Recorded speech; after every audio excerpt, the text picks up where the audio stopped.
Bien-aimés frères et sœurs dans le Seigneur Jésus-Christ, que la grâce de notre Seigneur et Sauveur Jésus-Christ, l'amour de Dieu le Père et la communion du Saint-Esprit soient avec vous tous. Nous bénissons l'Éternel notre Dieu, notre Père qui est dans les cieux, le Père de notre Seigneur et Sauveur Jésus-Christ, qui nous a disposé aujourd'hui, mes bien-aimés frère Patrick Sock en Allemagne, frère Junior au Cameroun, frère Jean-Paul Lawson à Paris-de-France, le frère Alain Patrick Ngandimoun en Ile-de-France, et moi-même le frère Bienvenu Martial à Orléans, en France, nous unis ici sur Skype pour clôturer ce sujet dont il est tant parlé, qui fait tant de division dans l'Église corps de Christ dans le monde entier, à savoir la divinité de Jésus-Christ.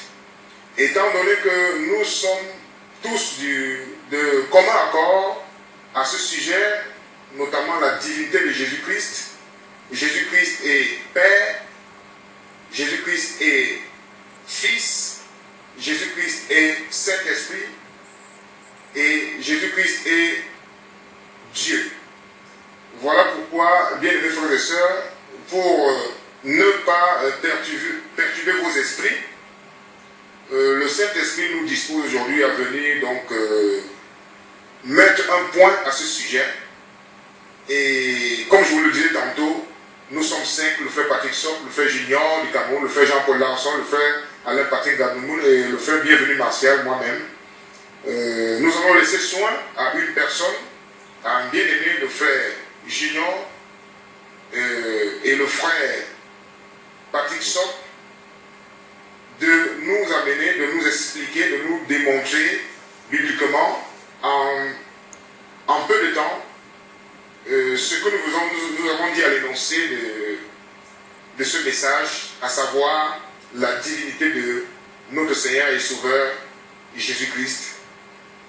Donc, frère Patrick Sock ou le frère Junior, je ne sais pas qui va commencer, que le Seigneur vous bénisse et que le Seigneur bénisse le peuple de Dieu, que le Seigneur dispose ses fils et ses filles à écouter cette voix comme celle qui venant du Saint-Esprit, puisque elle sera appuyée par les Écritures que nous allons lire. Que le Seigneur vous bénisse, frère. Amen. Ok, frère. Amen. Amen. Ok, frère Martial, merci beaucoup pour cette brillante, pour cette introduction.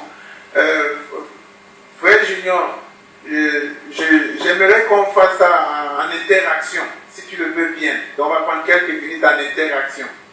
Oui, frère. Si ça t'arrange. Ok, donc je veux juste d'abord amener le point, le sujet, et puis je vais te poser quelques petites questions d'éclaircissement si tu le souhaites. Il n'y a pas de problème, bien aimé. Ok. Frère, la parole de Dieu nous dit que Jésus-Christ, il dit qu'il est le chemin, la vérité et la vie. Et il dit aussi que tu connaîtras la vérité et la vérité t'affranchira. Donc en fait, si nous prenons ces deux versets, nous les mettons ensemble, nous comprenons que c'est la connaissance de la personne de Christ en fait qui nous affranchit. C'est cette connaissance-là qui nous amène vers le lieu que le Seigneur a choisi pour nous. Et c'est un point d'achoppement. Et Jésus-Christ lui-même nous a dit que la question de sa personne sera un point d'achoppement. C'est vrai que à la création de l'Église, ceux qui ont reçu le Saint-Esprit, qui ont marché avec Jésus-Christ, nos aînés, les apôtres, ils n'avaient pas cette discussion parce que pour eux c'était clair.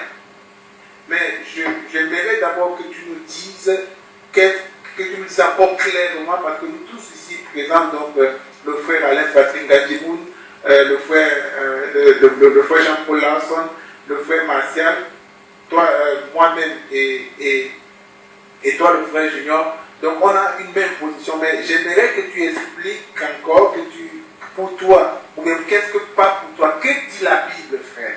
Que dit la Bible par rapport à la personne de Christ? Amen. Amen. Je rends particulièrement grâce au Seigneur Jésus qui nous a permis de communiquer aujourd'hui. Déjà, pour ajouter de l'eau dans ton modèle, frère Patrick Sock, j'aimerais bien que les frères et ceux qui nous écoutent maintenant Quand on n'entend pas, nous avons la même position. Ce n'est pas que nous nous sommes entendus cette position, c'est que de façon distincte, Dieu s'est révélé à chacun de nous, je suppose. Parce que je ne connaissais pas le frère Jean-Paul, le frère Patrick, ni le frère Martial, le frère Patrick Sop. Et Dieu a mis exactement la même révélation dans chacun de nous. Et nous a réunis ensemble. C'est d'abord la première chose que les frères et ceux qui nous suivent maintenant, qu'une fois qu'ils comprennent dans ce sens que nous nous sommes réunis pour nous entendre. Non.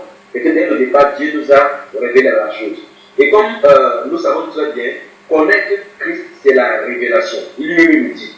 Et cette révélation-là, on ne l'apprend pas nulle part. Quand même on sera versé dans les Écritures, être docteur de la loi ou quoi que ce soit, être chef de chaque synagogue ou quoi que ce soit, ça ne servira à rien. Il faut que Dieu lui-même révèle la personne de Christ au travers de nous. Et maintenant, en allant dans la parole bien aimée, on regarde très bien dans la parole que depuis la Genèse jusqu'à l'Apocalypse, chaque verset du livre converge une seule et une seule personne, Jésus-Christ de Nazareth. Et c'est pour cela clairement que ça compte que, comme tu as dit dans le livre de Luc, le prophète Simeon avait eu cette révélation-là et il l'a donné à Marie et à son mari, que cet enfant est un enfant qui va créer le signe de discorde. Donc c'est normal déjà, sans pour autant dire que ça doit être ainsi. Il me dit c'est normal prophétiquement parlant qu'on discute au sujet de Jésus. Donc on ne doit pas discuter comme des fanatiques, on doit discuter dans l'optique de comprendre ce que Dieu lui a dit. Parce que ce n'est ni l'affaire d'une personne, ni l'affaire du monde, mais c'est Dieu travaillant au travers de l'humanité, c'est pour bien au travers de l'écriture, au travers de la foi pour se révéler. Donc bien aimé, vous tous qui nous écoutez maintenant, bienvenue, et plus de Saint-Esprit utilisez ce message pour éclaircir quelques points d'ombre qui se posaient au milieu de vous et au milieu de nous chrétiens. Parce que ce sujet de connaître Christ est tellement important comme le frère Patrick Somme l'a dit. Dans Colossiens chapitre 2, verset 3, il dit clairement que connaître Christ, être dans toute la sagesse de Dieu, c'est-à-dire savoir connaître le mystère de Dieu, c'est savoir qui est Christ. C'est ça le problème. Donc, connaître le mystère de Dieu, c'est savoir qui est Christ. Alors la question se pose évidemment. Tous ceux qui professent la chrétienté connaissent Christ.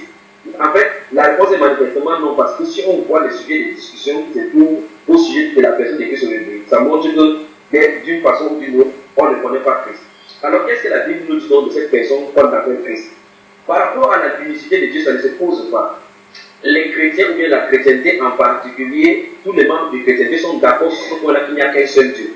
Mais le problème se situe maintenant à un niveau où on commence à parler d'une autre personne qu'on appelle Jésus-Christ. Alors c'est toujours-il être un deuxième Dieu en dehors de celui-là, un petit Dieu rabaissé ou un ange incarné, ou bien tout simplement un être humain qui avait un pouvoir divin. Alors, en entrant dans les Écritures, donc, il faut qu'on voie donc d'abord prophétiquement la naissance de la personne. Donc bien sûr, nous voulons, allons premièrement dans le livre d'Ésaïe chapitre 9 là, au verset 5, et voir la prophétie par rapport à la naissance, et voir directement les attributs qui sont liés à la personne de Jésus. Ésaïe 9 au verset 5. Oui, Père Patrick, si tu peux le lire, merci. Ésaïe chapitre 9, verset 5. Ok, vraiment, juste une seconde. Ésaïe 9, verset 5. La parole de Dieu lit la parole au nom puissant de Jésus-Christ de Nazareth. Oui. Amen. Ésaïe 9 au verset 5. Car un enfant nous est né, un fils nous est donné, et la domination reposera sur son épaule. On l'appellera admirable, conseiller, Dieu puissant, Père éternel, Prince de paix. Amen. Donc, à partir de cette prophétie d'Ésaïe chapitre 9, nous comprenons directement l'enfant qui va naître. La Bible est claire et formelle là-bas, que cet enfant-là est appelé Dieu puissant, Père éternel, Prince de la paix.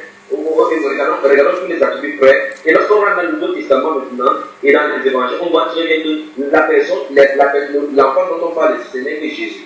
Donc, le cas des musulmans, là, on va y revenir par rapport à l'activité de Jésus, parce qu'au milieu chrétien, ça ne se résout même pas d'abord. Donc, raisonnons ce problème ici maintenant. Bien aimé, pour qu'il m'écoute maintenant. Il n'y a qu'un seul Dieu. Et ce Dieu de l'Ancien Testament, qui a pris dans le tétragramme, le nom c'est YHWH, s'est révélé dans la personne de Jésus. La personne de Jésus qu'on appelle le Fils de Dieu. Donc, la Bible dit formellement et clairement qu'il n'y a qu'un seul Dieu. Et ce Dieu-là a un nom. Et son nom c'est Jésus-Christ de Nazareth. Donc, c'est ça qu'il est démontré dans la Bible. La personne dans l'Ancien Testament qu'on appelait Yahweh, d'une façon où Jéhovah, pour vous voulez, mais le tétragramme YHWH, cette personne qui a parlé à Moïse dans la lumière, dans le désert, dans Exode chapitre 3, c'est la même personne qui a parlé à l'apôtre Paul sur le chemin de Damas dans cette même lumière. Et là, il s'est révélé. Souvenez-vous, Moïse avait demandé d'avoir la gloire de Dieu. bien aimé dont il est question. Donc, comme on n'a pas de temps, si le Seigneur nous dispose la prochaine fois, on parlera de la gloire de Dieu, on parlera de l'ange de l'éternel, on parlera de cet ange-là, l'ange de l'alliance, pour montrer que c'était la personne même de l'éternel Dieu des armées, c'est manifestant sur différentes dispensations. Mais la question qui nous intéresse, c'est le nom qui crée conjonction, Jésus. Et évidemment, il y a beaucoup de choses, des points d'écriture dont il faut la révélation pour comprendre. C'est pour cela que je vais glisser tout simplement sur ces impressions-là, où certaines personnes brandissent pour dire que non, vous voyez ici, il n'a pas les attributs de Dieu, il ne connaît pas telle ou telle chose. Et puis, Patrick, je crois que tu connais ces objections-là. Justement, je vais juste prendre le premier là. C'est on prend 1 Corinthiens 15. Hein. On va lire à partir du verset 26 à 28. Oui. Ok, je lis juste un verset en haut pour nous mettre dans le contexte. Le dernier ennemi qui sera détruit, c'est la mort. Dieu, en effet, a tout mis sous ses pieds, mais lorsqu'il dit que tout lui a été soumis, il est évident que celui qui lui a soumis toutes choses est accepté. Oui. Comment faire? Comment est-ce qu'on pourrait expliquer ça au peuple de Dieu, frère?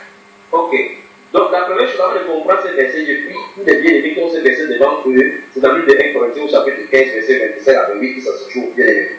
Avant de comprendre cela, il vais d'abord parler à un moment donné du principe du gouvernement, le gouvernement de Dieu, pour qu'on puisse comprendre le gouvernement. En fait, ce verset-ci, comme je te dis maintenant, on peut rattacher cela à 1 Corinthiens chapitre 11, où on parle de ces fameuses histoires de voiles, où les gens n'aiment pas entendre. Au verset 3 de 1 Corinthiens 11, on dit: je veux cependant que vous sachiez que l'homme est le chef de tout. Regardez bien dans 1 Corinthiens chapitre 11, verset 3, où on parle de voiles. Et il déclare que je veux cependant que vous sachiez que Dieu est le chef de Christ, et Christ est le chef de tout homme, et l'homme est le chef de la femme. Si vous regardez dans cette hiérarchisation, vous allez comprendre, c'est comme si il y a un homme au-dessus de Christ. Je pense là, bien aimé frère Patrick, sauf le bien-aimé qui m'écoute maintenant, parce que c'est lié. Parce qu'on parle de la soumission, comme si on avait rabaissé quelqu'un. Mais on peut juste ajouter un autre verset, frère, là où Jésus dit que soyez soumis à vos maris comme à Dieu, et comme Christ est soumis, comme Christ aussi est soumis comme l'Église aussi est soumise à Christ, et comme Christ aussi est soumis à Dieu. Voilà. Absolument. On peut juste remettre ça aussi pour que tu puisses expliquer ça en même temps. Voilà, pourquoi tout cela? Tous ces versets montrent tout simplement que dans le gouvernement de Dieu, un peu comme Dieu a régi les lois du ciel sur la terre. Voici pourquoi, donc, venant dans la chair, il s'est lui-même soumis à ses propres exigences. Parce que Dieu ne peut pas donner lui-même sa propre loi. D'abord, première chose, pour que, déjà, comprenons bien la situation. La loi de Dieu dans le livre, on n'a pas assez de temps d'entrer là en profondeur, la loi de Dieu dans le livre de Lévitique expliquait clairement que pour que quelqu'un puisse avoir le droit de la chair, il faut qu'il soit un proche parent. Très bien aimé, je crois que vous devez savoir de quoi ils sont de parler, mais je parle aux bien aimés qui sont dans le monde entier, on n'a pas le temps d'entrer en détail là-dedans. Donc ça veut dire qu'il faut que la personne qui va venir racheter, voilà pourquoi Satan en faisant les hommes dans la désobéissance, sachez que comme les prémices qui étaient Adam et Ève étaient totalement polluées, il n'y aura plus aucune personne de la descendance pour sauver l'humanité. Ne sachant pas que Dieu s'était déjà mis à part un corps qu'il devait utiliser, c'est-à-dire que Dieu s'est créé un chemin, quelqu'un qui était notre semblable, c'est-à-dire que notre proche parent qui devait nous racheter. Deuxième chose, la personne qui devait venir nous racheter devrait être exactement la personne qui est l'auteur de cette chose-là. Je vais expliquer un peu pour qu'on puisse comprendre. Dès le jardin, l'humanité est tombée à cause de ce qui s'est passé dans le jardin. Et cette chose s'est passée parce que Dieu a créé un arbre, on va y revenir, et a mis dans le jardin afin qu'on puisse, et il a fait des interdictions là-dessus. Et Dieu, étant le souverain, connaissant toutes choses, la fin de justement son commencement, savait, et vous pouvez même dire là le contraire, qu'il ne savait pas que l'homme devait le faire. Alors, la Bible déclare que Jésus est comme l'agneau de Dieu prédestiné avant la fondation du monde. Ça suppose donc, avant que le Covid n'arrive, Dieu avait déjà prévu la solution. Alors, ce serait donc, puisqu'il n'y a pas de point d'injustice en Dieu, ce serait donc injuste qu'une autre personne en dehors de lui-même vienne le faire. C'est ainsi que la Bible dit dans 1 Corinthiens chapitre 2 Corinthiens chapitre 5, le verset 19, que Dieu était en Christ, Dieu lui-même. Elle n'a pas dit qu'une partie de Dieu, il a dit Dieu 100%. Était en Christ pour le rendre 100% homme, pour racheter l'homme qui était l'homme esprit qui était 100% homme, afin de le racheter, l'amener sur le règne de l'esprit. Donc c'est Dieu donc qui a créé le ciel et la terre, a laissé création. Et l'ennemi a fait pécher. Et lui-même a fait entrer dans la création lui-même, dans un corps de chair semblable au pour nous racheter. Donc par rapport à cette Corinthiens chapitre 15, le verset 28 particulièrement, que celui qui a assumé toutes choses. Ça suppose donc que quand on entend sur le plan humain que celui qui a assumé toutes choses, on a comme l'impression qu'il y a un être dans un coin qui dit à un autre être que je te soumets toutes choses excepté moi. Ce n'est pas de cette façon, bien aimé frère Patrick, bien aimé frère Martial, et vous tous les bien aimés qui nous écoutent dans le monde. Il faut comprendre le principe du gouvernement de Dieu. Dans ce principe du gouvernement de Dieu, c'est que dans la position des attributs, Christ, Dieu est le chef de Christ. Ça veut dire que dans son attribut de Fils, il ne réclame pas la paternité. Il ne réclame pas la paternité. Ici, c'est très important. Dans l'attribut de Fils, il ne réclame pas la paternité, bien qu'étant la même personne. Alors, c'est dans l'attribut du Fils qu'il rachète l'humanité, pas dans l'attribut du Père. C'est dans l'attribut du Fils qu'il rachète l'humanité, pas dans l'attribut du Père. Et dans l'attribut du Fils, il y a des choses qu'il peut révéler, qu'il doit révéler, et des choses qu'il ne doit pas le faire. Je vais prendre l'exemple pour qu'on puisse comprendre. Dans l'Ancien Testament, si vous lisez l'Ancien Testament, vous allez remarquer que la Bible déclare clairement que c'est Dieu qui va juger le monde. Et si vous venez dans le Nouveau Testament, vous allez remarquer maintenant que c'est comme si cela a évolué, mais ce n'est que la révélation de Dieu qui vient encore au fur et à mesure de donner la lumière par rapport à tout ce qu'il disait. La Bible déclare que le Père est jugé lui-même, c'est Jésus en personne qui parle, mais il dit qu'il a révélé tout jugement au Fils. Or, la Bible dit que nous savons que Dieu ne change pas, donc Dieu ne peut pas dire une chose dès le départ et en changer. Il a dit dès le départ que c'est lui qui va juger le ciel et la terre. Et par la suite, Jésus qui dit qu'il n'a pas, ce n'est pas lui qui va juger, il a remis entre les mains du Père et du Fils. Donc, ça n'a pas évolué, c'est que c'est la révélation de Dieu révèle ainsi le plan qu'il avait en lui-même. Alors maintenant, finalement, on commence à voir dans l'évangile, Jésus dit qu'il n'est pas venu pour juger. Donc, ça veut dire que dans sa première venue, ce n'est pas le but de ce jugement-là. Quand bien même que ce sera lui qui va juger. J'espère que mes bien-aimés frères et sœurs dans le monde entier m'écoutent. C'est que le même Jésus, puisqu'il est venu sauver, qui a déclaré sa propre bouche qu'il n'est pas venu pour juger le monde, c'est toujours lui qui va juger le monde, et le monde entier. Donc si quelqu'un le croit ou non, que Jésus est Dieu, qui le croit que Jésus est sauvé, qu'il est mort à la fois pour nous, oui ou non, il sera quand même devant le trône de jugement. Donc finalement, définitivement, ça ne sert absolument à rien à encourir des terres et des. Ce sera vraiment difficile de gérer contre les aiguillons, comme il a dit à la fin de temps. Donc il faut seulement se soumettre à sa parole. Donc c'est Jésus dont la Bible parle de lui, de sa propre bouche, qu'il n'est pas venu juger les gens, va juger les gens plus tard. Pourtant, c'est le même Jésus. Remarquez cela. Donc voilà pourquoi ne comprenons pas les attributs. Donc dans 1 Corinthiens chapitre 15, verset 28, il est question de Dieu qui s'est ramassé en prenant une forme humaine. Lorsqu'il a fini de définir le travail qu'il avait à faire sur cet attribut-là, il va retourner dans son essence du Père. Et c'est dans ce sens-là qu'il a fini de rendre compte. Frère Patrick, prenons un peu Hébreu chapitre 1 pour voir de quoi il est question, puisque c'est en parallèle là, par rapport à Corinthiens chapitre 15. Voilà. Hébreu chapitre 1. Puisque c'est effectivement dans cet Hébreu qu'on parle de réfléchir à l'investissement. Si le temps qui me corrige. À partir du verset 7, je crois. Voilà. Donc le frère Marcel peut nous lire là. Hébreu chapitre 1, verset 5. Car auquel des anges Dieu a-t-il jamais dit, tu es mon fils, je t'ai engendré aujourd'hui. Encore, je serai pour lui un père, et il sera pour moi un fils. Et de nouveau, lorsqu'il introduit dans le monde le premier-né, il dit que tous les anges de Dieu l'adorent. De plus, il dit des anges. Il fait de ses anges des esprits et de ses serviteurs une flamme de feu. Mais il dit au Fils, ton trône, ô Dieu, est éternel. Le sceptre de ton règne est un sceptre d'équité. Tu as aimé la justice et tu as haï l'iniquité. C'est pourquoi, ô Dieu, ton Dieu t'a oint d'une huile de joie au-dessus de tes collègues. Et encore, toi, Seigneur, tu as au commencement, et encore, toi, Seigneur, tu as au commencement fondé la terre, et les cieux sont l'ouvrage de tes mains. Ils périront, mais tu subsistes. Ils vieilliront tous comme un vêtement. Tu les rouleras comme un manteau, et ils seront changés. Mais toi... Amen.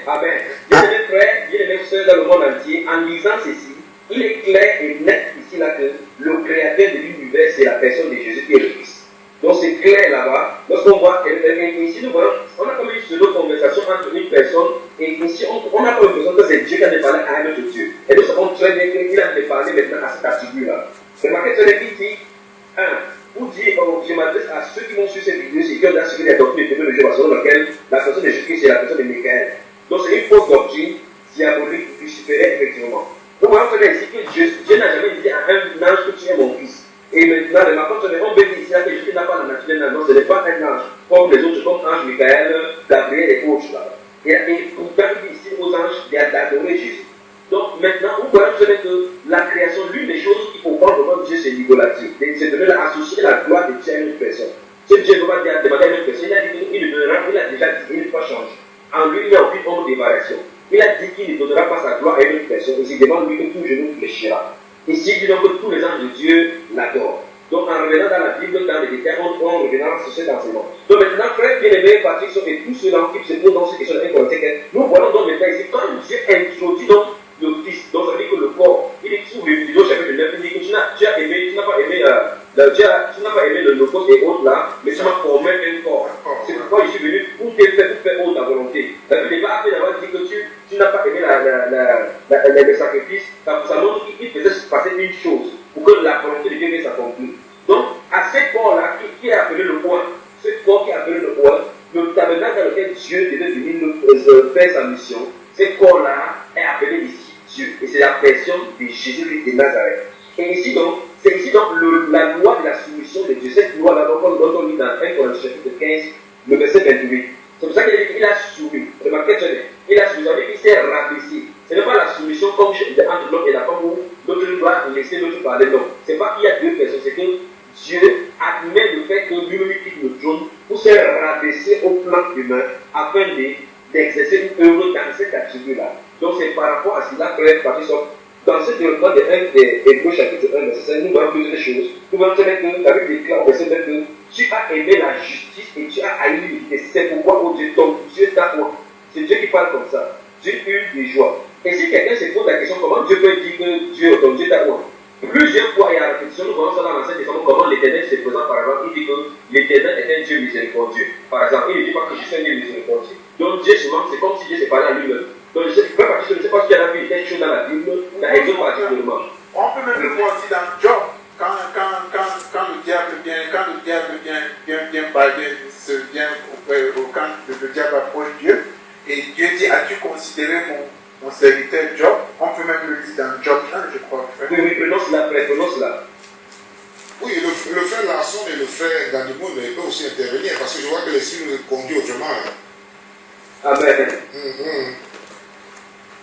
Donc on peut aller dans Job.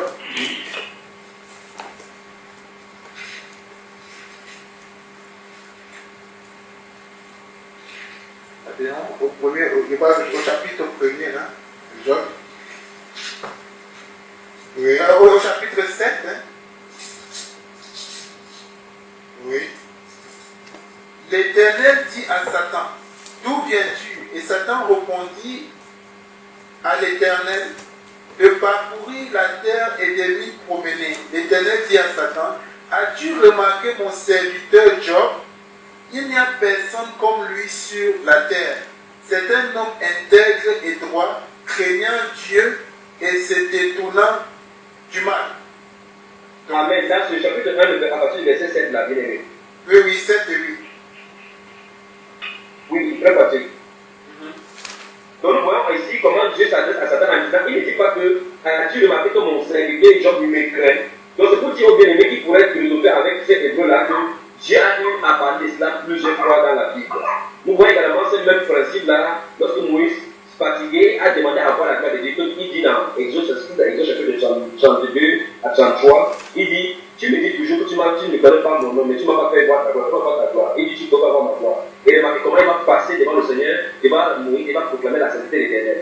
C'est l'Éternel qui passe devant Moïse en disant que l'Éternel est un Dieu miséricordieux. Il ne dit pas que je suis un Dieu miséricordieux. Donc il est venu pour régler un peu cet aspect-là. Donc dans cet hébreu, nous voyons effectivement que Dieu parle de lui-même en disant qu'il a haï l'iniquité, il a aimé la justice. Il dit c'est pourquoi, oh Dieu, ton Dieu t'a oint. Et par la suite, il dit que tu as au commencement fondé la terre. Remarquez très bien que la première personne qui a parlé a dit à la deuxième personne qui est Jésus là, que si c'est toi qui as fondé la terre, ils sont l'ouvrage de tes mains. Et nous voyons très bien que c'est la personne à qui parle sur le Fils. Remarquez bien les frères et vous regardez cet aspect. Donc cette personne a dit de s'adresser potentiellement à une autre personne en disant que tu as au commencement créé le ciel et la terre et ils sont l'ouvrage de tes mains. Ils se périront et tu subsisteras éternellement. Où est-ce là? Or, quand nous lisons Genèse chapitre 1, est clair et formel. Au commencement, Dieu créa les cieux et la terre. Donc, finalement, la personne avec qui on a parlé là, c'est la personne qui a créé la terre, à moins que je me trompe, il y a deux terres dans l'univers que je ne connais pas. Peu partie, sauf que tu connais notre terre, notre univers. Non, mon frère, jamais. Ok, donc finalement, c'est vrai que c'est la même création que nous lisons dans Genèse, donc on avait parlé de la terre. Oui. Donc, finalement, bien aimés frères, c'est tout simplement la position des fils. Donc, Dieu s'est rabaissé pour pouvoir faire des choses par rapport à la réalisation de son œuvre qu'il a lui-même conçue. Souvenez-vous des différents attributs. Dieu, pour qu'il soit appelé sauveur, avait besoin de perdre quelque chose pour pouvoir se sauver. Sinon, ces attributs ne se manifesteraient pas. Dieu, pour que son attribut de Rapha, de guérisseur, puisse se manifester, il fallait que quelqu'un puisse avoir des maladies pour qu'il puisse se manifester selon ses attributs. Donc, par partie sur les tous les autres frères, nous allons revenir plus tard par rapport à ces attributs. Donc, voilà pour ce qui est de 1 Corinthiens chapitre 15, verset 28, pour tous ceux qui disent que voici, qui lisent la Bible de façon littérale et qui comprennent de façon littérale sans la révélation qui est derrière. Parce que toute l'écriture doit aller en harmonie avec toutes les autres écritures. On ne dit pas tout simplement dans ce nom. Ici, on a dit qu'il est rabaissé. Non, c'est pas comme ça. Jésus-Christ est 100% Dieu, 100% homme. Voilà pourquoi il est semblable à nous, il faut nous racheter, nous sommes hommes.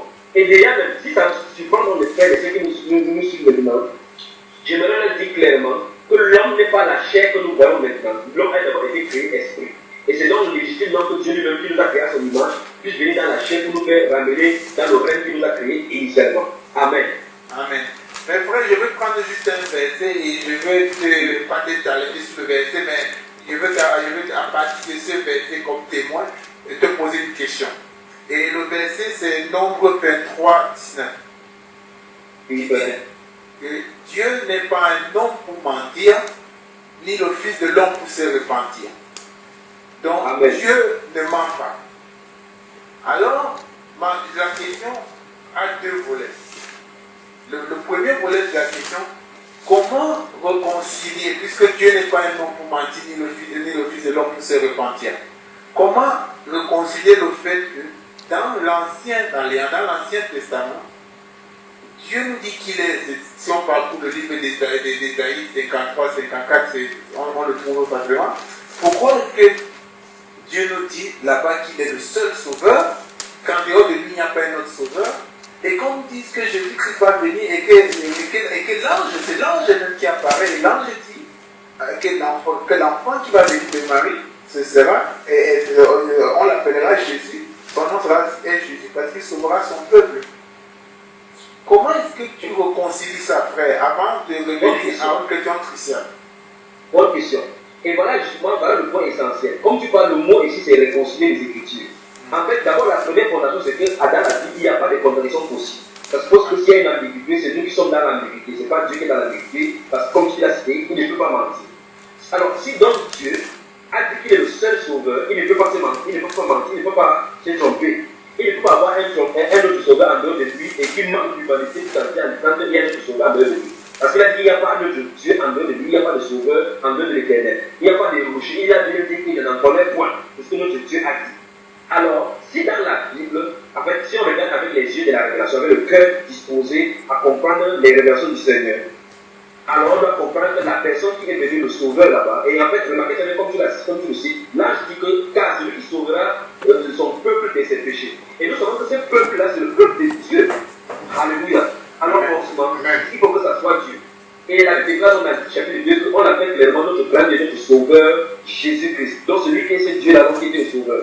Et dans Ésaïe, toujours, dans le livre, c'est chapitre 34, il dit clairement que c'est moi qui ai promis le salut, le Dieu lui-même là, il viendra et il vous sauvera. C'était lui. Amen. Donc, frère, pour réconcilier les Écritures, c'est ici dans un conseil pour les frères. La Bible nous dit dans Jean chapitre 3, le premier verset, qu'il ne faut pas qu'il y ait des enseignants, des grands hommes d'enseignants au milieu de nous. Parce que nous savons comment nous serons jugés plus sévèrement. Donc, garde à nous si Dieu nous a appelés à faire une œuvre et nous voulons faire quelque chose pour Dieu. C'est une première chose. Et une deuxième chose, c'est que Aucune doctrine soit biblique, il faut qu'on amène effectivement la réconciliation entre l'Ancien et le Nouveau Testament. C'est-à-dire qu'aucune chose que nous enseignons ne puisse être contredite par une autre chose de la même écriture. Dans ce cas, Dieu se contredirait. Donc une doctrine est biblique lorsqu'on amène l'Ancien et le Nouveau Testament en harmonie totalement. Et c'est ici dans l'harmonie. Si donc Dieu a dit qu'il est le seul sauveur, et que quelqu'un réclame, en fait, il n'y a pas de discussion que Jésus est celui qui a été sauvé. Et que quelqu'un qui doit se trouve être le sauveur, alors forcément cette personne-là, c'est ce Dieu dont tu parlais. Amen. Donc, c'est ça. Ok, donc c'est le deuxième. Amen, amen. Amen, mes frères.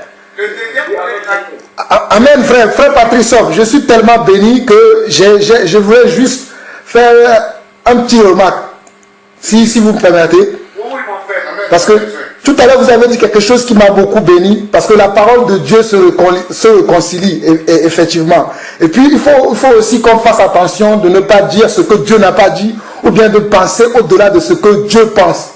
Parce que si nous voyons bien dans Genèse chapitre 3, le verset 9, Dieu va poser la question à Adam, le premier Adam. Et dans ce verset, la Bible dit, mais l'Éternel Dieu appela l'homme et lui dit, où es-tu? Pourtant, Dieu savait où était Adam. Dieu le savait déjà. Mais il va lui poser la question, mais l'Éternel Dieu appela l'homme et lui dit, où es-tu? Et Adam va répondre au verset 10, il répondit, j'ai entendu ta voix dans le jardin et j'ai eu peur parce que je suis nu et je me suis caché. Mais je vais vous montrer quelque chose que, peu importe dans quelle cachette on peut se mettre, Dieu nous voit partout. Mais Dieu pose la question, c'est parce que Dieu veut nous enseigner. Maintenant, il faut que nous puissions suivre la pensée du Seigneur pour voir ce que Dieu veut nous enseigner, l'instruction que Dieu veut nous donner, la voie que Dieu veut nous montrer. Regardons bien dans Psaume 139, à partir du verset 7. Il dit, notre prédécesseur David parle, il dit, où irai-je loin de ton esprit? Et où fuirai-je loin de ta face? Si je monte aux cieux, tu es là. Si je monte au séjour des morts, te voilà. Si je prends les ailes de l'aurore et que j'aille habiter à l'extrémité de la mer, là aussi ta main me conduira et ta droite me saisira. Si je dis au moins les ténèbres me couvriront, la nuit devient une lumière autour de moi. Même les ténèbres ne sont pas obscures pour toi. La nuit brille comme le jour et les ténèbres comme la lumière. C'est toi qui as formé mes reins, qui m'as tissé dans le sein de ma mère. Je te loue de ce que je suis une créature si merveilleuse. Tes œuvres sont admirables et mon âme le reconnaît bien. Mon corps n'était point caché devant toi lorsque j'ai été fait dans un lieu secret, tissé dans les profondeurs de la terre. Quand je n'étais qu'une masse informe, tes yeux me voyaient et sur ton livre étaient tous inscrits les jours qui m'étaient destinés, avant qu'aucun d'eux existe. Que tes pensées, ô Dieu, me semblent impénétrables, que le nombre en est grand. Donc mes frères, nous voyons ici que Dieu, on ne peut pas se cacher devant lui. Mais Dieu va poser la question à Adam, Adam, où es-tu? Et si nous lisons bien ce que David nous dit dans Psaume 139, tous les versets que je viens de vous lire, on ne peut pas se cacher devant Dieu. Donc quand Dieu est en train de nous enseigner dans sa parole, suivons la pensée de l'esprit au lieu de suivre la lettre. Amen. Continuons. Parce que la Bible nous dit que la lettre tue. Exactement, la lettre tue, c'est l'esprit qui vivifie. Donc nous devons chercher l'esprit derrière la parole et non de suivre la lettre. Non, la révélation derrière la parole. Amen, c'est ça effectivement. Amen. Donc, je vais encore prendre un verset, frère Georges et tous les frères qui sont là, selon que l'esprit vous dispose. Prenons un verset.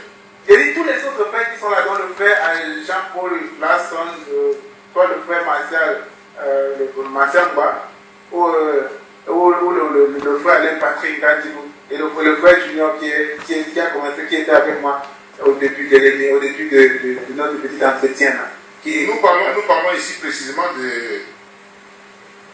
de temps en temps que tu ramènes le peuple à ce que nous disons. Parce qu'on est toujours sur le thème, n'est-ce pas? Oui. Voilà, on veut toujours savoir ce mystère. Et c'est justement ce mystère que je voulais expliquer. Frère, on a l'habitude de dire que c'est un mystère, que l'histoire de la personne de Christ, c'est un mystère.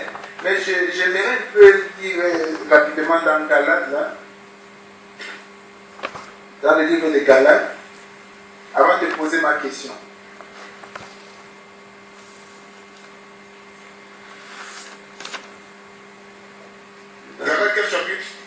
premier chapitre. On voit que c'est à partir du verset 8 là. Oui. Oui, oui. Je fais la lecture. Oui, frère. Je lis au nom du Seigneur Jésus-Christ, Galates chapitre 1, verset 8. Mais si nous-mêmes, si un ange du ciel annonçait un évangile, s'écartant de celui que nous vous avons prêché, qu'il soit anathème. Voilà. Amen. Donc, Amen. frère, donc si quelqu'un nous apporte un autre évangile, donc cette personne doit être en anathème. C'est-à-dire maudit. On est tous d'accord, frère. Amen. Donc, je vais prendre le livre de Timothée, 1 Timothée 3, verset 16. Et sans contredire, le mystère de la piété est grand. C'est lui qui s'est manifesté en la chair, justifié par l'esprit vu des anges, prêché aux gentils, cru dans le monde et élevé dans la gloire. Frère, le mystère, où est le mystère? Comment devons-nous comprendre le mystère? Où est-ce qu'on situe le mystère? À toi la parole.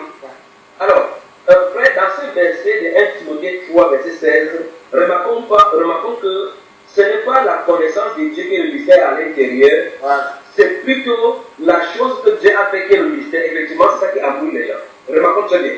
Il n'a pas dit c'est Dieu qui a été manifesté en chair qui est le mystère. Il dit que c'est le mystère de la piété. Et c'est quoi dans la piété? C'est surtout la vie de la crainte de Dieu. C'est qui nous donne à craindre Dieu, notre vie en notre vie de foi avec Dieu. C'est vraiment grand.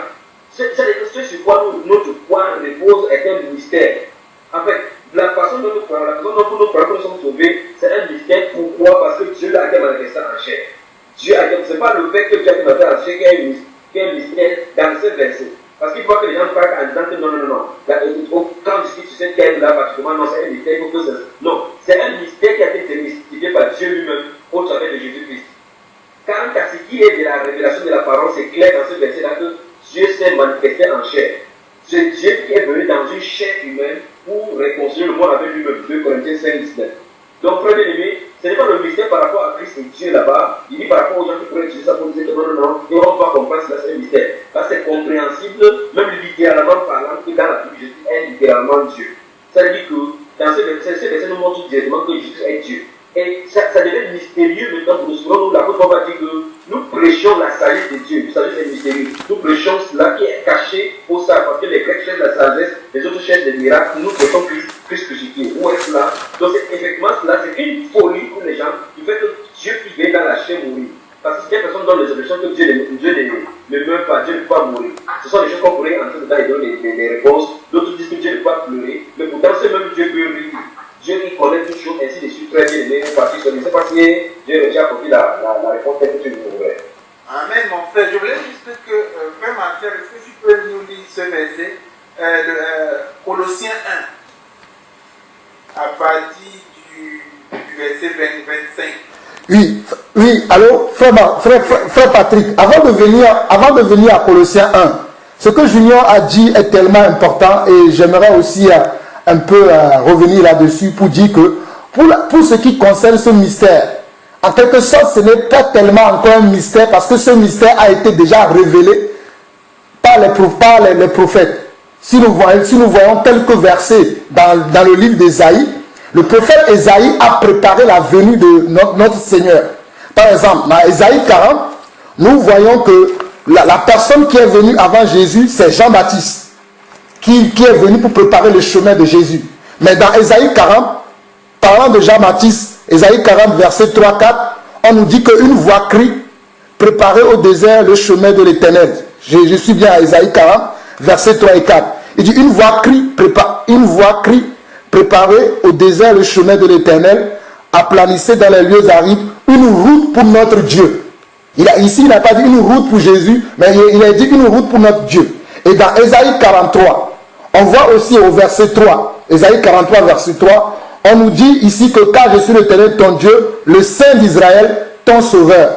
Alors que c'est Jésus qui nous a sauvés, ce n'est pas Dieu qui nous a sauvés. Mais il y a une contradiction. Mais donc, ce qui veut dire que avant que Jésus ne vienne, il y a eu des prophéties à son sujet. Il y a eu des choses qui ont été dites à son sujet. Et c'est ces choses qui ont été confirmées dans les évangiles. Si nous voyons Ésaïe 43, le verset 11 jusqu'au verset 13, il dit, c'est moi qui suis l'Éternel. Et à part moi, il n'y a point de sauveur. C'est moi qui ai annoncé, sauvé, prédit. Ce n'est pas parmi vous un Dieu étranger. Vous êtes mes témoins, dit l'Éternel, c'est moi qui suis Dieu. Je le suis dès le commencement. Et nul ne délivre de ma main. J'agirai, qui s'opposera? Dieu dit que personne ne peut délivrer de sa main. Ça veut dire que même la personne de Jésus ne peut pas délivrer de sa main s'il n'est pas Dieu. Il n'y a que Dieu qui peut prendre dans la main de Dieu. Bon, si je peux encore continuer un peu, regardez Ésaïe 45, le verset 22 à 25. Il dit encore, tournez-vous vers moi et vous serez sauvés. Tournez-vous vers qui? Moi, le Dieu d'Israël, moi, le Saint, l'Éternel très haut. Et il dit, tournez-vous vers moi et vous serez sauvés. Vous tous qui êtes aux extrémités de la terre. Car je suis Dieu, il n'y en a point d'autre. Je le jure par moi-même, la vérité sort de ma bouche et ma parole ne sera point révoquée. Tout genou fléchira devant moi. Tout genou fléchira devant moi, toute langue jugera par moi. En l'Éternel seul, me dira-t-on, réside la justice et la force. À lui viendront pour être confondus tous ceux qui étaient hérités contre lui. Par l'Éternel seront justifiés et glorifiés tous les descendants d'Israël. Donc nous voyons effectivement que la prophétie qui a été faite avant la venue dans le monde de Jésus parlait de Dieu lui-même. Donc Jésus n'est que Dieu. Donc je vais revenir au verset que tu nous as donné, frère Patrick, sort pour le lire rapidement. Tu nous as donné Colossiens 1, verset 15, c'est ça? Oui, mon frère, avant d'arriver sur Colossiens 2, tu as lu un verset très important tout à l'heure où tu as parlé de tout genou fléchira. Amen. Tu te rappelles? Oui. C'est dans Ésaïe que tu l'as dit. Oui, c'est dans Ésaïe 45. Tu peux nous rappeler juste, tu peux le relire, frère. C'est dans Ésaïe 45 et c'est le verset 23. Il dit, je le jure par moi-même. La vérité sort de ma bouche et ma parole ne sera point révoquée. Regardez bien ici, hein. Il dit ma parole, la parole de qui? De moi l'Éternel, ne sera pas révoquée. Tout genou fléchira devant moi, toute langue jugera par moi. Okay. Au verset 24, il a dit, en l'Éternel seul, me dira-t-on, réside la justice et la force. Mais frère, je voulais juste ajouter quelque chose que tu viens de dire, parce que cette prophétie d'Ésaïe trouve sa réalisation dans Philippiens 2:10. Il dit, afin qu'au nom de Jésus, tout genou fléchisse dans les cieux, sur la terre et sous la terre. Amen, effectivement, c'est ça. Amen. Amen. Amen. Et le Patrick sort, et c'est clair donc que si au ciel, la Bible est littéralement écrite là-bas que tout genou fléchit. S'il y a un autre genou en dehors de Jésus là-bas, même Dieu fléchira le genou dans ces cas-là. Et c'est impossible. Et vraiment, et pour la continuité de la révélation, là, quand le verset que le frère Patrick vient de donner, par rapport à 1 Timothée 3,16, donc Colossiens 1, tu as dit verset 25, c'est l'apôtre Paul qui écrit aux Colossiens. C'est d'elle que j'ai. Tu peux lire à partir du verset 24 pour nous remettre dans le contexte. Verset 24, c'est l'apôtre Paul qui écrit aux Colossiens. Je me réjouis maintenant dans mes souffrances pour vous. Et ce que je me réjouis maintenant dans mes souffrances pour vous. Et ce qui manque aux souffrances de Christ, je l'achève en ma chair pour son corps, qui est l'Église. C'est d'elle que j'ai été fait ministre, selon la charge que Dieu m'a donnée auprès de vous, afin que j'annonce pleinement la parole de Dieu, le mystère caché de tout temps et de tous les âges, mais révélé maintenant à ses saints. Dieu a voulu leur faire connaître la glorieuse richesse de ce mystère parmi les païens, savoir Christ en vous, l'espérance de la gloire.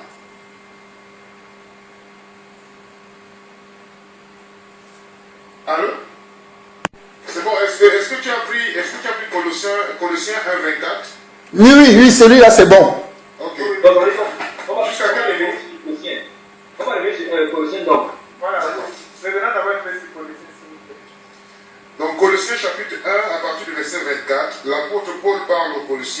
dit aux Colossiens, je me réjouis maintenant dans mes souffrances pour vous, et ce qui manque aux souffrances de Christ, je l'achève en ma chair, pour son corps, qui est l'Église.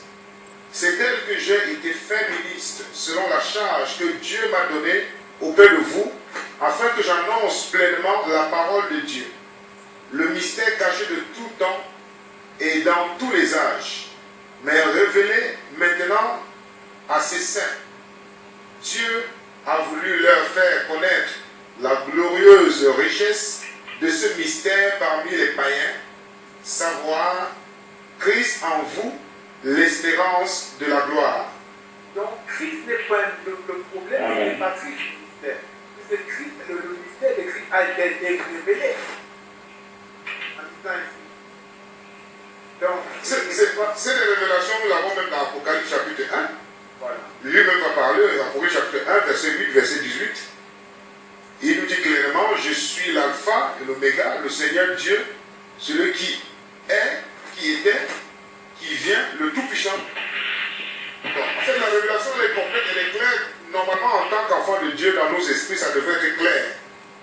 Et je crois que davantage que le Saint-Esprit nous conduira à ce qu'on puisse donner comme ça des versets, des interventions qui vont amener à ce que ce soit clair dans les esprits de ceux qui nous écoutent. Au nom de Jésus-Christ. Amen. Amen. Frère Junior, je peux poser une autre question pour que vous posiez un autre point pour continuer. Ah oui, oui, parce qu'avant que je continue sur un autre point, lorsque tu as été coupé là, j'ai soulevé un autre point là où je voudrais étayer une comparaison parce que nous avons convenu que pour amener la monnaie de la personne, comme parle dans l'Ancien Testament et dans le Nouveau Testament, n'est-ce pas bien aimé? Donc je chute là rapidement et puis je te passe la main afin que tu relances notre point. Donc là, Jean-Paul a sorti à la parole. Oui, tu m'as dit Somme 50. Oui, verset 1 à 6. Ok, d'accord. Je lis la parole de Dieu. Dieu, l'Éternel parle et convoque la terre, depuis le soleil levant jusqu'au soleil couchant. Des Sion, beauté parfaite, Dieu resplendit. Il vient notre Dieu, il ne reste pas en silence. Devant lui est un feu dévorant, au-dessus de lui, une violente tempête. Il crie vers les cieux en haut et vers la terre pour juger son peuple. Rassemblez-moi mes fidèles qui ont fait alliance avec moi par le sacrifice, et les cieux publieront sa justice, car c'est Dieu qui est juge. Amen. Nous voyons clairement ici, on a de parler lorsque Dieu va descendre du ciel avec ses serviteurs autour pour juger. Et c'est clairement écrit là-bas qu'autour de lui, il y a du feu dévorant. Ici, il dit, rassemblez avec moi les fidèles qui ont fait alliance avec moi par le sacrifice. Et nous savons très bien que le seul sacrifice qui a venu, les fidèles autour de Dieu, c'est uniquement le sacrifice du sang de Jésus. Alors on conclut en disant que, car c'est Dieu qui est juge, c'est littéralement écrit là-bas. Et la période où cette parole qui est prophétie par rapport à Somme 50 s'accomplit, c'est tout donc manifestement dans 2 Thessaloniciens, chapitre 1, frère, allez parler, maintenant, c'est à toi. Ok, je lis la parole de Dieu, 2 Thessaloniciens 1, à partir du verset 3. Nous devons, frères, rendre continuellement grâce à Dieu à votre sujet, et ce n'est que juste, puisque votre foi augmente et que l'amour que vous avez tous les uns pour les autres abonde de plus en plus. Aussi, nous glorifions, nous, de vous dans les églises de Dieu à cause de votre persévérance et de votre foi, dans toutes vos persécutions et les afflictions que vous supportez. Il y a là une preuve du juste jugement de Dieu, afin que vous soyez rendus dignes du royaume de Dieu, pour lequel vous souffrez. Car il est juste selon Dieu de rendre l'affliction à ceux qui vous affligent, et de vous donner à vous qui êtes affligés du repos avec nous, lorsque le Seigneur Jésus se révélera du ciel avec les anges puissants au milieu d'une flamme de feu pour punir ceux qui ne connaissent pas Dieu et ceux qui n'obéissent pas à l'évangile de notre Seigneur Jésus-Christ.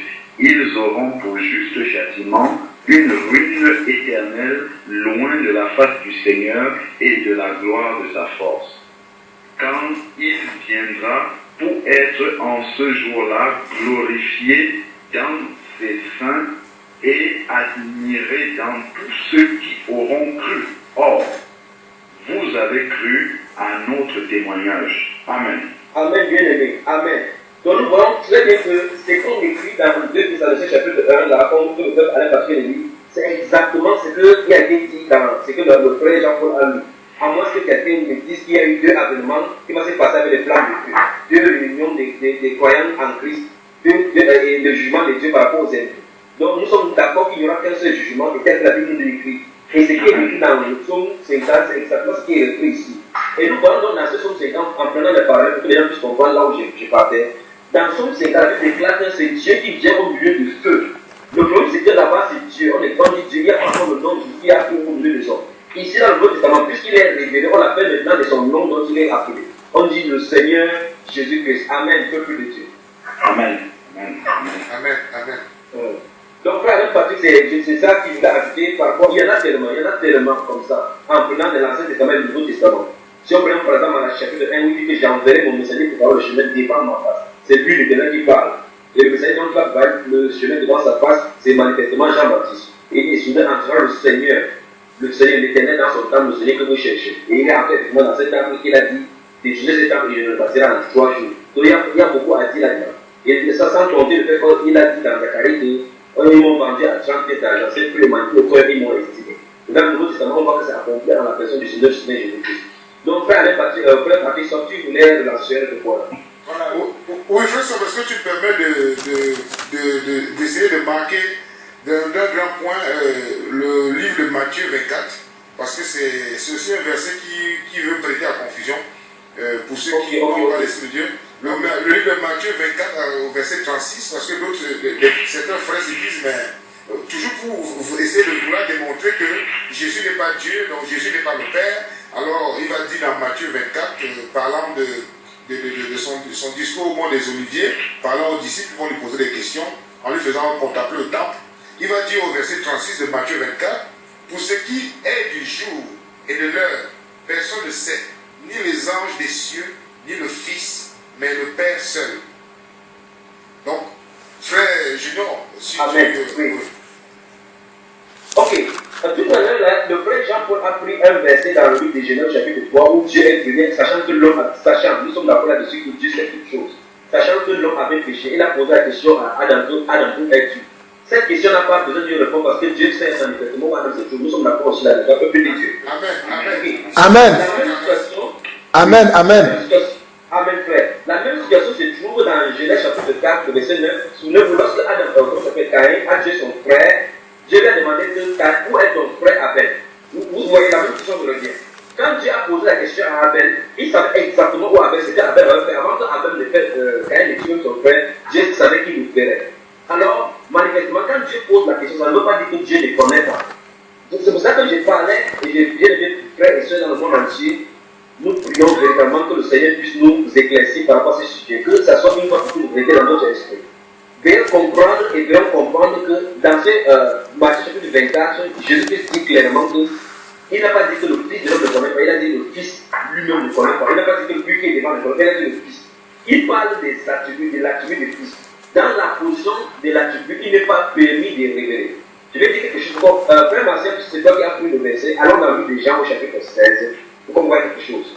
Parce que les comme tu as si bien relevé, je vais aimer utiliser ce verset pour dire que voici, Jésus lui-même a dit qu'il ne connaît pas, donc c'est moi qui connais. Donc lui-même est limité. Alors que la Bible dit clairement qu'il n'a pas de commencement de vie, il est éternel. Donc, et on va venir sur la question de l'éternité et de l'éternité. S'il y a la possibilité qu'il y ait deux personnes qui est la vie. Donc, frère Martial, prenons Jean chapitre 16. Chapitre 16, verset 28 à 30, lisons cela. Jean chapitre 16, verset 28 à 30. Je lis la parole du Seigneur. Je suis sorti du Père et je suis venu dans le monde. Maintenant, je quitte le monde et je vais au Père. Alléluia, merci. Les disciples disent, Voici maintenant tu parles ouvertement et tu n'emploies aucune parabole. Maintenant, nous savons que tu sais toutes choses et que tu n'as pas besoin que quelqu'un t'interroge. C'est pourquoi nous croyons que tu es sorti de Dieu. Amen. Frère, mesurons bien les paroles qui sont prononcées et par le disciple et par Jésus. Jésus-Christ ne dit pas qu'il est sorti à côté de Dieu. Il dit qu'il est sorti littéralement du Père, sorti du Père. Et dans un autre verset, il va pas dire que je suis sorti du sein du Père. Remarquez très bien ce qu'il dit. Aucun être humain ne peut le dire. En fait, il n'y a pas deux possibilités. Soit Jésus est un usurpateur, soit il est Dieu, d'après ses paroles. En moins, on ne peut pas comprendre. Maintenant, c'est sur le verset que je vais m'appeler là. Regardez, par rapport à cette question de Matthieu chapitre 24.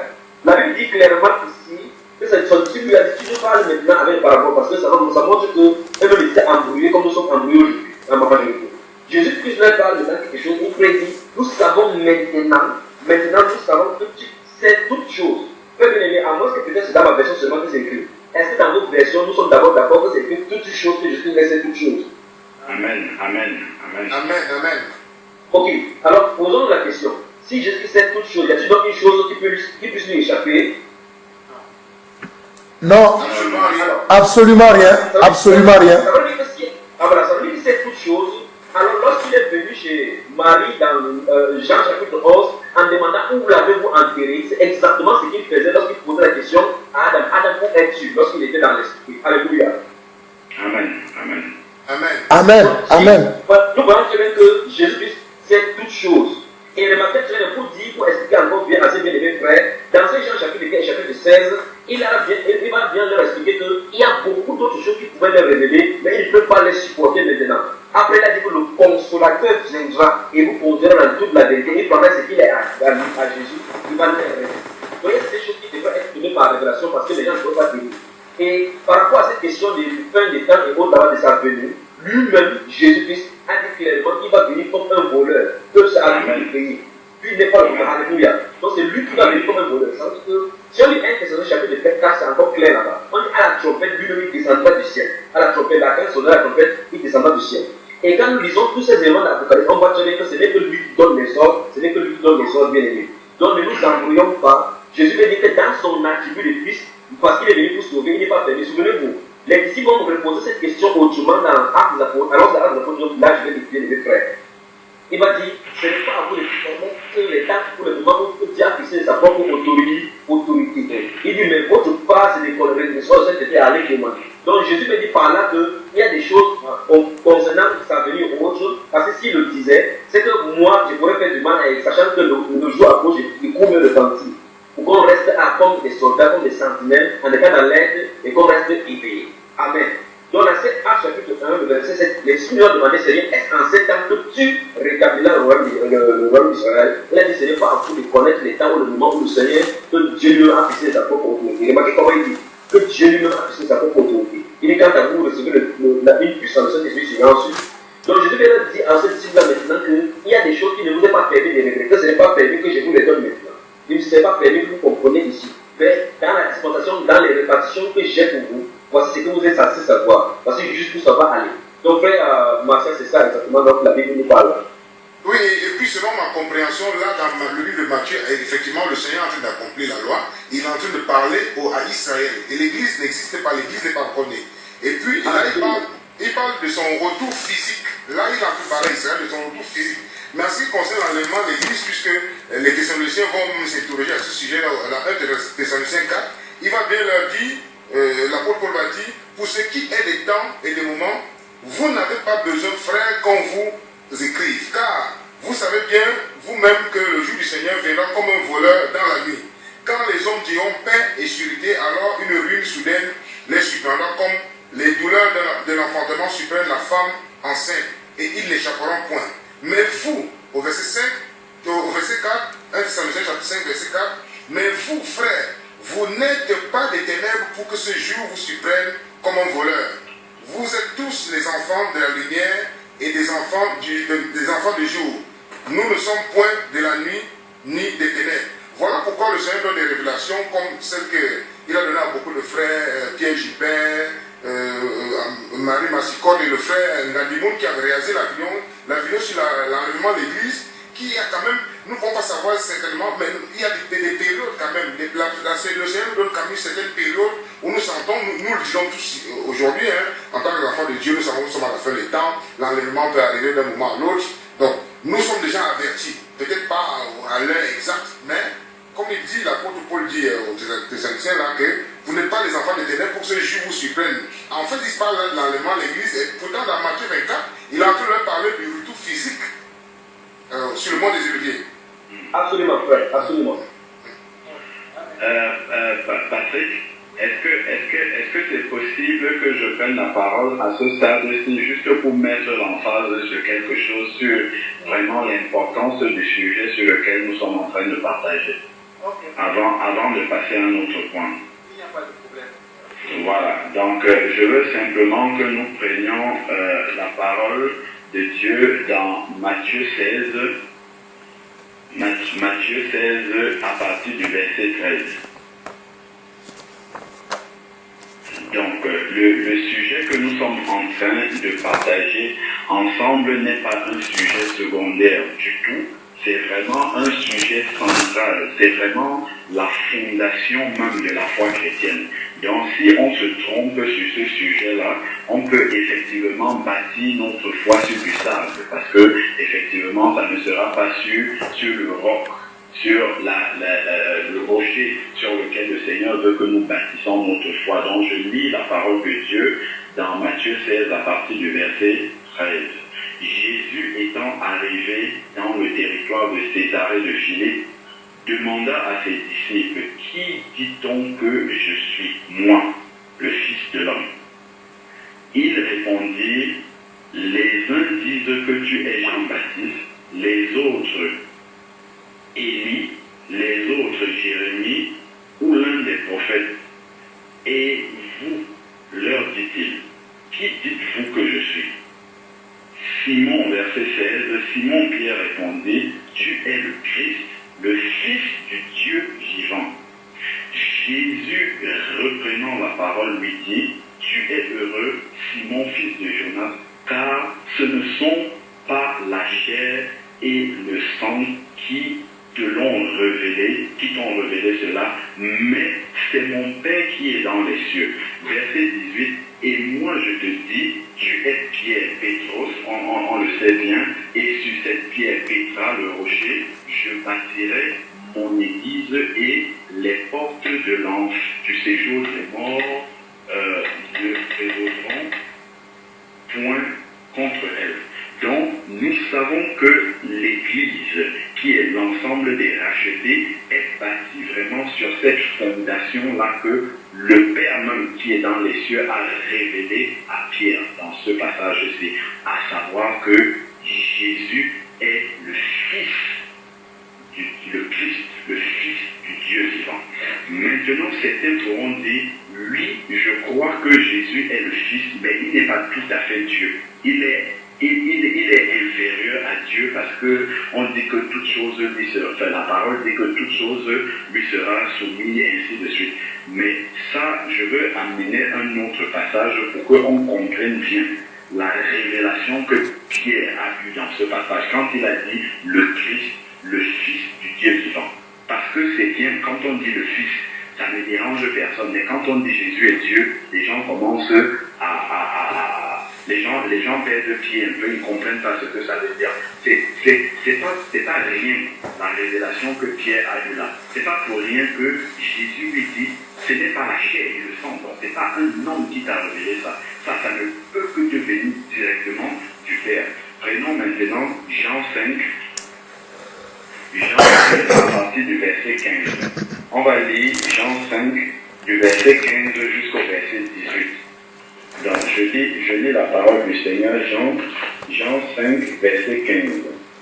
Cet homme, donc c'est Jésus qui guérit quelqu'un, cet homme s'en alla et dit aux Juifs que c'était Jésus qui lui avait rendu la santé.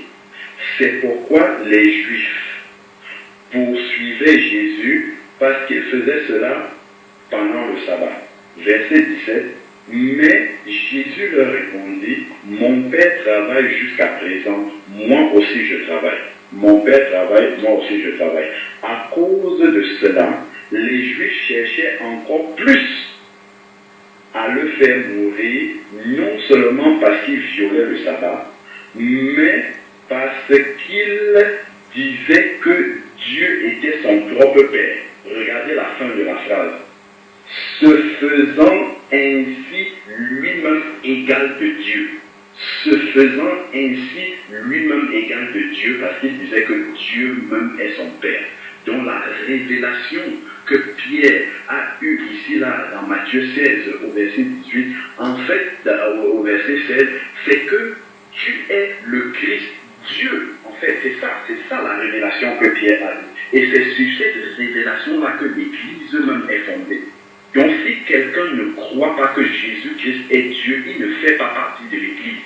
C'est ça la gravité même de confondre l'identité de Jésus, ne pas croire que Jésus est Dieu.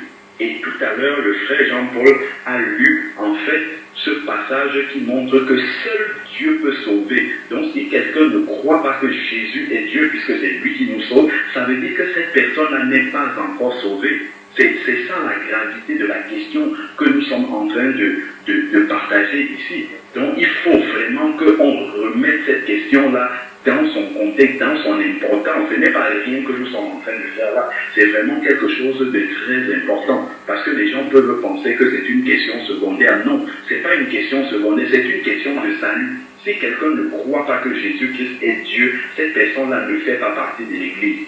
Parce que la révélation que Pierre a eue ici et sur laquelle Jésus dit que son Église sera bâtie, c'est que Jésus est Dieu. Tu es le Christ, le Fils du Dieu vivant. Et on voit ici, là, dans Jean 1, au verset 18, que les pharisiens même qui étaient là, les Juifs, ils avaient compris que quand il appelle Dieu son Père, il se prend lui-même pour égal à Dieu, pas inférieur à Dieu, mais il se prend pour Dieu lui-même. Voilà. Donc c'est juste une précision là que je voulais apporter. Donc Patrick, je te passe la parole. Amen. Dans la continuité, parce que peut-être quelqu'un d'entre nous va intervenir par rapport à ça. Est-ce que dans l'entendement des Juifs d'aujourd'hui, les Juifs même, je parle des Juifs dans la chair, est-ce qu'eux, ils ont une ambiguïté par rapport au fait que, et c'est ça effectivement le point sur lequel je vais venir, est-ce qu'ils ont une ambiguïté par rapport au Messie? Est-ce que, quand on va dans la Torah, est-ce que les Juifs, puisque nous savons qu'ils ont rejeté Jésus-Christ, mais parce qu'ils ont rejeté Jésus-Christ, parce qu'ils attendent jusqu'aujourd'hui un autre Messie. Mais est-ce que dans leur tête, il y a une ambiguïté par rapport au Messie qu'ils attendent? Est-ce que quelqu'un peut répondre à cette question?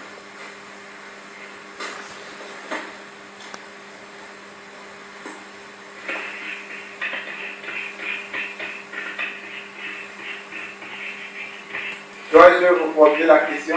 Oui, Patrick repose la question. On t'a pas saisi au fait. Ok. Parce que d'après ce que le frère Alain Patrick a dit, nous voyons que les Juifs, les Juifs ont dit que Jésus-Christ, quand ils ont vu que Jésus, ils ont vu bien que Jésus-Christ, ils disent que Jésus-Christ est fait égal à Dieu. Et ma question est celle-ci, parce que nous savons que les Juifs ont rejeté Jésus-Christ comme Messie. Est-ce que les Juifs, nous savons aussi que les Juifs ont rejeté Jésus-Christ, mais ils n'ont pas rejeté la prophétie selon laquelle un Messie devait arriver. Nous, aujourd'hui, nous savons que le Messie qui devait arriver, il est arrivé de Jésus-Christ de Nazareth. Mais eux, ils ont rejeté Jésus-Christ, donc ils attendent le Messie. Donc, dans la question, est-ce que dans l'entendement des Juifs, est-ce qu'il y a une ambiguïté par rapport au Messie qu'ils attendent? Ok, j'ai saisi la question, mais d'après Papi Somme, j'apporte une petite contribution là-dessus. D'abord, quand les Juifs, enfin je vais me mettre dans la peau des Juifs, et les gens pourront vérifier, quand les Juifs lisent la Torah, quand on lit l'Ancien Testament déjà, la partie de l'Ancien Testament, parce que ceux qui l'Ancien Testament, c'est tellement pas le Nouveau Testament, quand ils lisent clairement, ils savent que le Messie c'est Dieu. Parce que, une première chose, c'est que le Messie est le roi d'Israël. Et dans les prophéties, le livre d'Ésaïe particulièrement, on va prendre là-bas, mais je vais prendre un premier passage dans le livre de Zacharie. Zacharie, prenons Zacharie, là, s'il vous plaît, Zacharie. Zacharie, chapitre 9. Zacharie, chapitre 9, le verset 9. Zacharie, chapitre 9, verset 9. Amen. Amen. Est-ce que quelqu'un peut dire s'il vous plaît? Amen. Alors, je lis Zacharie 9, chapitre 9. Sois transporté d'allégresse, fille de Sion, lance des clameurs, fille de Jérusalem, voici ton roi, il vient à toi, il est juste et victorieux, il est humble et monté sur un âne, sur un ânon, le petit d'une ânesse. Amen. Amen. Amen. Et nous voyons très bien, à moins que quelqu'un veut être de la mauvaise foi, que cette prophétie s'est accomplie dans la personne de Jésus lorsqu'il est entré à Jérusalem. N'est-ce pas, mes amis frères? Amen. Ok. Amen. Maintenant, partout dans le livre d'Ésaïe, il voit le frère Jean-Paul Larson ne peut nous appuyer cela avec c'est parce qu'il est versé vraiment, c'est plus dit comme ça dans Ésaïe particulièrement. Dans le livre d'Ésaïe, c'est le livre qui a révélé Jésus exactement et plus même comme étant le roi d'Israël. Maintenant, prenons ces choses ici. Dans le livre d'Ésaïe particulièrement, il dit clairement que Israël, ton créateur, est ton époux, l'Éternel des armées est son nom. Avant de dire ça dans la parole, frère bien-aimé, et la Bible dit ici dans Zacharie chapitre 2 verset 9 que voici ton roi qui vient, ton roi vient. Souvenons-nous dans le livre d'Ésaïe chapitre 35, le verset 4, il avait dit, dites à ceux qui ont le cœur troublé, prenez courage, ne craignez pas, voici votre Dieu, l'abandon dans la réflexion de Dieu, il viendra lui-même et vous sauvera. Quant à ce qui est du rejet de Dieu, mais si nous savons très bien que c'est lui qui a rejeté Dieu, c'est lui qui ne voit point. Nous savons très bien cela. Mais si le Messie permettait à ce qu'il puisse le voir, il le connaîtrait directement dans la personne de Jésus-Christ, exactement qui il est. Voici pourquoi ils avaient posé la question peut-être par Jésus. Ce qui est le Christ, dis-le-nous franchement. Il a dit plusieurs fois, je vous ai déjà dit. Parce que les œuvres rendaient témoignage de lui. Parce qu'en fait, il devait sortir les Écritures pour savoir qui était devant lui. Parce que c'est Ésaïe chapitre 35, verset 4 qui vient de dire, verset 4 qui vient de dire, le verset 5 disait clairement que quand le Dieu là va venir là, les oreilles des sourds vont entendre, les oreilles vont voir. C'est exactement ce qu'il a dit à Jean-Baptiste. Jean-Baptiste a envoyé réclamer que est-ce que celui qui devait venir de ces choses-là. Il a renvoyé à la fois en tant que les aveugles voient, les sourds entendent, ainsi de suite. Donc, frère Patrick sort les Juifs en lisant les Écritures, sans aller en faire le Nouveau Testament, on va voir très bien que la personne qu'on appelle le roi d'Israël se trouve être Jésus de Nazareth et se trouve être l'Éternel des armées. Ils savent que le Messie c'est Dieu. Donc, en fait, juste sur le verset que tu cherchais que tu viens d'évoquer, c'est Ésaïe 54, verset 5. Car ton Créateur est ton époux, l'Éternel des armées est son nom, et ton Rédempteur est le Saint d'Israël qui se nomme Dieu sur toute la terre. Amen. En fait, pourquoi est-ce que j'ai ramené ce point, j'ai ramené cette question? Parce que aujourd'hui, nous avons été greffés, n'est-ce pas? Mais nous acceptons que Jésus-Christ est le Messie. Donc si nous acceptons que Jésus-Christ est le Messie attendu, ça veut dire qu'en réalité, le Messie attendu ne peut être que Dieu. Parce que la Torah nous enseigne, les Juifs, ils savent que c'est Dieu. Jésus, ils n'ont pas d'ambiguïté. Et l'une des raisons aussi pour lesquelles ils ont refusé Jésus-Christ, c'est parce qu'ils ont refusé, c'est un proche d'oreille, parce qu'ils ont aussi refusé d'accepter que leur Dieu va venir dans une étape.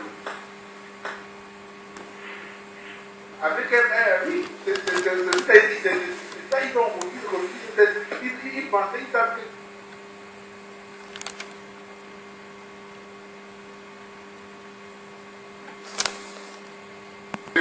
Pour démontrer encore, pas essayer, pour démontrer encore ce cas de figure, qu'il y a une cohésion très parfaite même de l'ancienne alliance et la nouvelle alliance, parlant de la divinité de Jésus-Christ. Jésus-Christ est Dieu. Dans le livre d'Exode chapitre 3, au verset 14, la Bible dit, Dieu dit à Moïse, je suis celui qui suis. Et il ajouta, c'est ainsi que tu répondras aux enfants d'Israël. Celui qui s'appelle Je suis m'a envoyé vers vous. Et nous verrons ça dans le livre de Jean, chapitre 8, au verset 58. Jean chapitre 8, verset 58. Lorsqu'il va parler, il va dire, Jésus leur dit, je parle à partir du verset 55, un peu plus haut, 54, et Jésus répondit, si je me glorifie moi-même, ma gloire n'est rien. C'est mon Père qui me glorifie, lui que vous dites être votre Dieu, et que vous ne connaissez pas. pour moi, je le connais. Et si je disais que je ne le connais pas, je serais semblable à vous, un menteur. Mais je le connais et je garde sa parole. Abraham, votre père, a tressailli de joie de ce qu'il verrait mon jour. Il a vu et il s'est réjoui. Les Juifs lui dirent, tu n'as pas encore 50 ans et tu as vu Abraham. Jésus répondit, Jésus leur dit, en vérité, je vous le dis, avant qu'Abraham fût, je suis. Le je suis d'Exode chapitre 3 au verset 14. Et Jésus va le répéter dans le livre de Jean chapitre 8 au verset 58.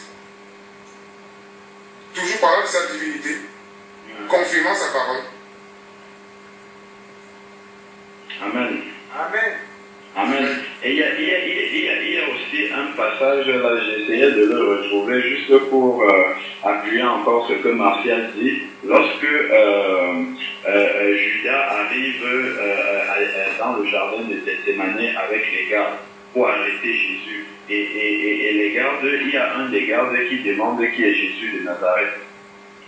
Et Jésus a répondu d'une certaine façon, et puis les gardes ils ont reculé et puis sont tombés derrière. Je ne sais pas si quelqu'un a le passage exact. Attends. J'étais en train de vérifier ce passage-là. Lorsque les gardes viennent lors de l'arrestation de Jésus dans le jardin de Gethsémane, et quand ils sont arrivés, ils ont demandé qui est Jésus de Nazareth. Et Jésus, la Bible nous dit c'est moi. Il a répondu c'est moi, et puis les gardes sont allés tomber derrière. C'est un passage qui est lumineux en fait, parce que l'explication dans le texte grec, quand il a dit c'est moi, en fait, le texte grec dit je suis. Et c'est parce qu'il a dit je suis que la puissance de Dieu s'est dégagée. Les gardes sont allés tomber derrière, à plusieurs mètres en arrière en fait.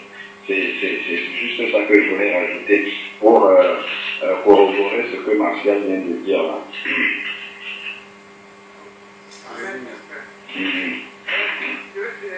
vous voulez bien, je vais prendre encore un autre texte, ou bien deux autres points polémiques, qui pourraient créer confusion, qui pourraient créer confusion, qu'on essaie un peu d'expliquer.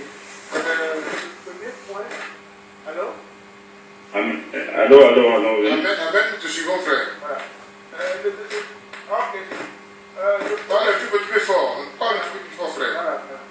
J'ai quelques problèmes avec ma technique, avec la connexion aujourd'hui. Ok, que pourrons-nous dire? Parce que c'est un point vraiment d'achoppement. Donc, d'après ce qu'on a dit tout à l'heure, comment est-ce qu'on réconcilie ça avec dans Acte 8, quand justement Étienne étant lapidé, il regarde et il voit Jésus-Christ debout, à la droite. Comment est-ce qu'on peut expliquer ça, les frères? Donc, celui qui sent disposé peut répondre. Allô? Allô, Vous avez compris la question? Oui, la question, parlant d'Étienne, je crois dans Acte 8, tu as dit dans Acte 8. Non, Qui a vu Jésus assis à la droite de Dieu le Père. C'est dans Acte chapitre 7, le verset 55 à Acte 7, 58. pour moi, oui. Acte 7. Voilà. Verset 55 à 58. Voilà. Mais Étienne, rempli du Saint-Esprit et fixant les regards vers le ciel, vit la gloire de Dieu et Jésus debout à la droite de Dieu. Bon. Parce que les gens aussi s'accrochent dessus. Et comment est-ce qu'on doit comprendre ce verset? Frère Jean-Paul, je ne sais pas quel que la parole. Oui, frère, c'est une très bonne question que tu viens de poser là. Il faut qu'on comprenne que la droite de Dieu, c'est la puissance de Dieu. Amen. La droite de Dieu, c'est la main agissante de Dieu. Et il y a beaucoup de versets bibliques qui le prouvent dans la Bible. Donc, Étienne a vu la puissance de Dieu. Donc, il n'a pas vu, parce qu'à la droite de Dieu, il n'y aura pas Jésus. Parce que la droite, ce n'est que la puissance de Dieu. Parce que si nous voyons dans Ésaïe 41, verset 10, Amen. il dit, ne crains rien, car je suis avec toi. Ne promène pas tes regards inquiets, car je suis ton Dieu. Je te fortifie. Je viens à ton secours. Je te soutiens de ma droite triomphante. Amen. Je te soutiens de ma droite triomphante. Amen. Si nous voyons encore le psaume 98, le verset 1. Le psaume 98, le verset 1. Après, si quelqu'un peut nous lire aussi. Exode, frère.